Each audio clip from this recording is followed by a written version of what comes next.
ಹೆಂಗಸರು ಮುಟ್ಟಾದಾಗ 5ನೇ ದಿನಕ್ಕೆ ಪೂಜೆ ಮಾಡಬಹುದಾ? ಮುಟ್ಟಿನ ಸಮಯದಲ್ಲಿ ಯಾವೆಲ್ಲ ನಿಯಮಗಳನ್ನು ತಪ್ಪದೇ ಪಾಲಿಸಬೇಕು? ಯಾವ ತಪ್ಪುಗಳನ್ನು ಮಾಡಲೇಬಾರದು? ಮುಟ್ಟನ ಸಮಯದಲ್ಲಿ ಹೆಂಗಸರು ಮನೆಯಲ್ಲಿ ಯಾವ ರೀತಿ ಇರಬೇಕೆಂದು ಈಗ ತಿಳಿಯೋಣ. ಪ್ರತಿ ತಿಂಗಳು ಸ್ತ್ರೀಯರು ಮುಟ್ಟಾಗುವುದು ಸಾಮಾನ್ಯ. ಆಗಿನ ಕಾಲದಲ್ಲಿ ಮುಟ್ಟಾದ ಸ್ತ್ರೀಯರು ಮನೆ ಒಳಗೆ ಬರುವಂತಿರಲಿಲ್ಲ. ಮನೆಯ ಹೊರಭಾಗ ಅಥವಾ ಮನೆಯ ಪ್ರವೇಶ ದ್ವಾರದ ಪಕ್ಕದಲ್ಲಿ ಮಲಗಿದ್ದೇ ಅವರಿಗೆ ಅಂತ ಒಂದು ಪ್ರತ್ಯೇಕ ಚಾಪೆ ದಿಂಬು ಹೊದಿಕೆ ಕೊಟ್ಟು ಮಲಗಿಸುತ್ತಿದ್ದರು. ಅಲ್ಲಿಯೇ ಊಟವನ್ನು ನೀಡುತ್ತಿದ್ದರು. ಕಾಲ ಬದಲಾದಂತೆ ಈಗ ಆ ಎಲ್ಲಾ ನಿಯಮಗಳನ್ನು ಪಾಲಿಸಲು ಸಾಧ್ಯವಿಲ್ಲ. ಹೆಣ್ಣು ಈಗ ನಾನಾ ಕ್ಷೇತ್ರಗಳಲ್ಲಿಯೂ ಗಂಡಿಗಂತ ಏನೂ ಕಡಿಮೆ ಇಲ್ಲ ಎಂದು ದುಡಿದು ತೋರಿಸುತ್ತಿದ್ದಾಳೆ. ಈ ಆಧುನಿಕ ಕಾಲದಲ್ಲಿ ಸ್ತ್ರೀಯರು ಮುಟ್ಟಾದಾಗ ಕೆಲವು ನಿಯಮಗಳನ್ನು ಪಾಲಿಸದಿದ್ದರೂ ಕೆಲವು ತಪ್ಪುಗಳನ್ನು ಮಾತ್ರ ಮಾಡಲೇಬಾರದು. ಸ್ತ್ರೀಯರು ಮುಟ್ಟಾದಾಗ ಮೊದಲ ದಿನ ಖಚಿತವಾಗಿ ತಲೆ ಸ್ನಾನ ಮಾಡಬೇಕು. ಆದರೆ ಸ್ನಾನ ಮಾಡುವ ಮುನ್ನ ಆ ಸ್ನಾನದ ನೀರಿಗೆ ಮರೆಯದೆ ಅರಿಶಿಣ ಬೆರೆಸಿ ಸ್ನಾನ ಮಾಡಬೇಕು. ಸ್ನಾನದ ನಂತರ ಕಾಟನ್ ವಸ್ತ್ರಗಳನ್ನು ಧರಿಸಬೇಕು. ಸ್ತ್ರೀಯರ ಮುಟ್ಟಾದ ಮೊದಲ ದಿನ, 4ನೇ ದಿನ ಹಾಗೆ 5ನೆಯ ದಿನಗಳಂದು ತಲೆ ಸ್ನಾನ ಮಾಡಬೇಕು. ಸ್ತ್ರೀಯರ ಮುಟ್ಟು ಮುಗಿದ 5ನೆಯ ದಿನದ ನಂತರ ಖಚಿತವಾಗಿ ಮನೆಯ ಶುದ್ಧಿಯನ್ನು ಮಾಡಬೇಕು. ಇನ್ನು ಕೆಲವರಿಗೆ 6ನೇ ದಿನ 7ನೇ ದಿನದಾದರೂ ಮುಟ್ಟು ಮುಗಿದಿರುವುದಿಲ್ಲ. ಅಂತಹವರು ಮುಟ್ಟು ನಿಂತ ದಿನ ಸ್ನಾನ ಮಾಡಿ ಮರುದಿನವಾದರೂ ಮನೆಯ ಶುದ್ಧಿ ಮಾಡಲೇಬೇಕು. ಮನೆಯ ಶುದ್ಧಿ ಮಾಡಿದೆ ದೇವರ ಪೂಜೆ ಅಥವಾ ಸೇವೆ ಮಾಡಿದರೆ ಆ ಮನೆಗೆ ದೇವತೆಗಳು ಅನುಗ್ರಹ ಸಿಗುವುದಿಲ್ಲ ಎಂದು ಶಾಸ್ತ್ರದಲ್ಲಿ ಹೇಳಲಾಗಿದೆ. ನಿತ್ಯವೂ ಮನೆಯಲ್ಲಿ ದೀಪಾರಾಧನೆ ಮಾಡಿದ ಅಭ್ಯಾಸ ಇದ್ದೇ ಇರುತ್ತದೆ. ಆದರೆ ಮನೆಯ ಸ್ತ್ರೀ ಏನಾದರೂ ಮುಟ್ಟಾದರೆ ಮನೆಯ ಯಜಮಾನ ಅಥವಾ ಮನೆಯಲ್ಲಿ ಇರುವ ಹಿರಿಯರು, ಮಕ್ಕಳು ಆ ಮನೆಯಲ್ಲಿ ದೇವರ ಮುಂದೆ ದೀಪ ಬೆಳಗಿಸಬಹುದು. ಇದರಿಂದ ಯಾವುದೇ ತಪ್ಪಾಗುವುದಿಲ್ಲ. ಸ್ತ್ರೀಯರ ಮೊಟ್ಟಮೊದಲ 5ನೇ ದಿವಸ ನೀರಿಗೆ ಸ್ವಲ್ಪ ಕಲ್ಲುಪ್ಪು ಹಾಗೂ ಅರಿಶಿಣ ಬೆರೆಸಿ ಮನೆಯನ್ನು ಬರೆಸಿಕೊಳ್ಳಬೇಕು.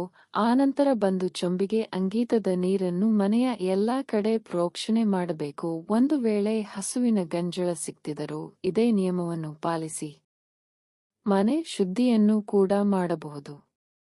ಎಷ್ಟೋ ಜನರ ಮನೆಯ ಬಾಗಿಲಿಗೆ ದೃಷ್ಟಿ ಆಗಬಾರದು ಎಂದು ಕಂಬಳಕಾಯಿ ಹಾಗೂ ಲೋಳೆರಸರ ಗಿಡವನ್ನು ಕಟ್ಟಿರುತ್ತಾರೆ. ಮುಟ್ಟಿನ ನಂತರ ಮನೆಯ ಶುದ್ಧಿ ಮಾಡಿದ ನಂತರ ಆ ಎಲ್ಲ ದೃಷ್ಟಿದೋಷ ದೂರ ಮಾಡುವ ವಸ್ತುಗಳನ್ನು ಬದಲಿಸಿದರೆ ಒಳ್ಳೆಯದು. ಹೀಗೆ ಮನೆಯನ್ನು ಸಂಪೂರ್ಣ ಶುದ್ಧಿ ಮಾಡಿದ ನಂತರ ನೀವು ಬಟ್ಟೆಗಳನ್ನು ಇಡುವ ಬೀರುವಿನ ಮೇಲೆ ಸಹ ಅರಿಶಿಣದ ನೀರು ಅಥವಾ ಗಂಜಳ ಪ್ರೋಕ್ಷಣೆಯನ್ನು ಮಾಡಬೇಕು. ಹೀಗೆ ಮಾಡಿದರೆ ಒಳಗಿರುವ ಹೊಟ್ಟೆಗಳೆಲ್ಲ ಶುದ್ಧಿಯಾಗುತ್ತದೆ. ನಂತರ ದೇವರ ಕೋಣೆಗೆ ಬಂದು ಶುದ್ಧ ನೀರನ್ನು ಬರೆಸಿ ಅರಿಶಿಣದ ನೀರನ್ನು ಪ್ರೋಕ್ಷಣೆ ಮಾಡಿ ದೇವರ ಮುಂದೆ ದೀಪ ಬೆಳಗಿಸಬಹುದು. ದೇವರಿಗೆ ಭಕ್ತಿಯಿಂದ ಕೈ ಮುಗಿದು ಗೊತ್ತಿದ್ದು ಗೊತ್ತಿಲ್ಲದೆ ಮಾಡಿದ ತಪ್ಪುಗಳಿಗೆ ಕ್ಷಮೆ ಕೇಳಿ ನಮಸ್ಕಾರ ಮಾಡಿಕೊಳ್ಳಿ. ಆಗಿನ ಕಾಲದಲ್ಲಿ ಸ್ತ್ರೀಯರಾಗಲಿ ಪುರುಷರಾಗಲಿ ದೇಗುಲಗಳಿಗೆ ಹೋಗಬೇಕಾದರೆ ಸ್ನಾನ ಮಾಡಲು ನದಿಗಳಿಗೆ ಕೆರೆಗಳಿಗೆ ಹೋಗಬೇಕಿತ್ತು. ಹೆಂಗಸರು ಏನಾದರೂ ಮುಟ್ಟಾದರೆ ದೇವಸ್ಥಾನಗಳಿಗೆ ಹೋಗುವಂತಿರಲಿ ಎಂಬ ನಿಯಮ ಪ್ರತಿಯೊಬ್ಬರಿಗೂ ಗೊತ್ತೇ ಇದೆ. ಹೆಂಗಸರು ಮುಟ್ಟಾದಾಗ ದೇವಸ್ಥಾನಗಳಿಗೆ ಬರಬಾರದು ಎಂಬ ನಿಯಮವನ್ನು ಹಿರಿಯರು ತಿಳಿಸುತ್ತಿದ್ದರು. ಏಕೆಂದರೆ ಮುಟ್ಟಾದ ಸಮಯದಲ್ಲಿ ನದಿಯಲ್ಲಿ ಸ್ನಾನ ಮಾಡಿದರೆ ಆ ನದಿ ಅಥವಾ ನೀರು ಕಲುಷಿತವಾಗುತ್ತದೆ ಎಂಬುದು ಇದರ ಉದ್ದೇಶವಾಗಿತ್ತು. ಸ್ತ್ರೀಯರು ಈಗಿನ ಕಾಲದಲ್ಲಿ ಆಧುನಿಕ ಕಾಲದಲ್ಲಿ 4ನೇ ದಿನದ ಮುಟ್ಟು ಮುಗಿದ ಮೇಲೆ 5ನೇ ದಿನ ತಲೆ ಸ್ನಾನ ಮಾಡಿ ಮನೆಯನ್ನು ಶುದ್ಧಿ ಮಾಡಿ ದೇವರ ಮುಂದೆ ದೀಪ ಬೆಳಗಿಸಿ ದೇವಸ್ಥಾನಗಳಿಗೆ ಹೋಗಬಹುದು. ಒಂದು ವೇಳೆ ನೀವೇನಾದರೂ 7 ದಿನವಾದರೂ ಮುಟ್ಟಾಗುತ್ತಿದ್ದರೆ 8ನೆಯ ದಿನ ತಲೆ ಸ್ನಾನ ಮಾಡಿ ದೇವಸ್ಥಾನಕ್ಕೆ ಹೋಗಬಹುದು. ಸ್ತ್ರೀಯರು ಮುಟ್ಟದ ಸಮಯದಲ್ಲಿ ಮನೆಯಲ್ಲಿ ಬೆಳೆದ ತುಳಸಿ ಗಿಡಕ್ಕೆ ನೀರನ್ನು ಅರ್ಪಿಸಬಾರದು. ನಿಮ್ಮ ಮನೆಯ ಅಥವಾ ಬೇರೆಯವರ ಮನೆಯ ತುಳಸಿಯನ್ನಾಗಲಿ ಯಾವುದೇ ಕಾರಣಕ್ಕೂ ಮುಟ್ಟಬಾರದು. ಕೇವಲ ತುಳಸಿ ಅಷ್ಟೇ ಅಲ್ಲದೆ ಯಾವುದೇ ದೈವ ವೃಕ್ಷ ಅಥವಾ ಗಿಡದನ್ನಾಗಲಿ ಸ್ಪರ್ಶ ಮಾಡುವಂತಿಲ್ಲ. ಮುಟ್ಟಿನ ಸಮಯದಲ್ಲಿ ತೂಕದ ವಸ್ತುಗಳನ್ನು ಎತ್ತುವುದು ಹಾಗೂ ಶ್ರಮದ ಕೆಲಸವನ್ನು ಮಾಡಬಾರದು. ಮುಟ್ಟಿನ ಸಮಯದಲ್ಲಿ ಮತ್ತೊಬ್ಬರ ಬಳಿ ತಾಂಬೂಲ ಸ್ವೀಕರಿಸುವುದು ಅಥವಾ ನೀಡುವುದು ಮಾಡಬಾರದು.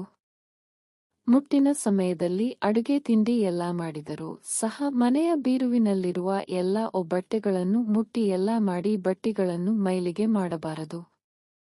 ಅದರ ಬದಲಾಗ ಮುಟ್ಟಿನ ಸಮಯದಲ್ಲಿ ಧರಿಸಲು 5-6 ಜೊತೆ ಬಟ್ಟೆಗಳನ್ನು ಮೊದಲೇ ತೆಗೆದು ಒಂದು ಕಡೆ ಇಟ್ಟಿರಬೇಕು. ಕೇವಲ ಆ ಬಟ್ಟೆಗಳನ್ನು ಮಾತ್ರ ಆ ಸಮಯದಲ್ಲಿ ಬಳಸಿದರೆ ಬೀರುವಿನಲ್ಲಿರುವ ಅಷ್ಟು ಬಟ್ಟೆಗಳನ್ನು ಮುಟ್ಟುವ ಅವಶ್ಯಕತೆ ಇರುವುದಿಲ್ಲ. ಜೊತೆಗೆ ಆ ಬಟ್ಟೆಗಳಿಗೂ ಮೈಲಿಗೆ ತಾಕುವುದಿಲ್ಲ. ಅಷ್ಟೇ ಅಲ್ಲದೆ ಮುಟ್ಟಿನ ಸಮಯದಲ್ಲಿ ಜೋರಾಗಿ ಕೂಗುವುದು, ಜಗಳ ಮಾಡುವುದು, ಕಣ್ಣೀರು ಹಾಕುವುದು ಮಾಡಲೇಬಾರದು. ಇದರಿಂದ ಮಾನಸಿಕ ನೆಮ್ಮದಿ ಹಾಳಾಗುವುದರ ಜೊತೆಗೆ ದೇಹಕ್ಕೂ ಹೆಚ್ಚು ಆಯಾಸವಾಗುತ್ತದೆ.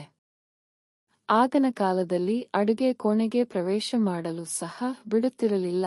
ಈಗಿನ ಕಾಲದಲ್ಲಿ ನಿಮ್ಮ ಮನೆಗಳಿಗೆ ನೀವೇ ಯಜಮಾನಿ, ಇಷ್ಟ ಬಂದಂತೆ ಜೀವನ ನಡೆಸಬಹುದು.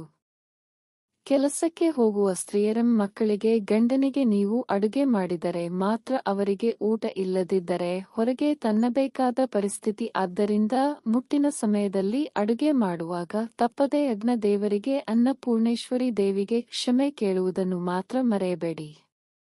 ಮುಟ್ಟಿನ ಸಮಯದಲ್ಲಿ ಈ ಎಲ್ಲಾ ನಿಯಮಗಳನ್ನು ಪಾಲಿಸಲೇಬೇಕೆಂದೇನಿಲ್ಲ. ಆದರೆ ನಿಮ್ಮ ಮನೆಗಳಲ್ಲಿ ಹಾಗೂ ಹಿಂದಿನ ಕಾಲದಿಂದಲೂ ಈ ಪದ್ಧತಿ ನಡೆಯುತ್ತಾ ಬಂದಿದೆ.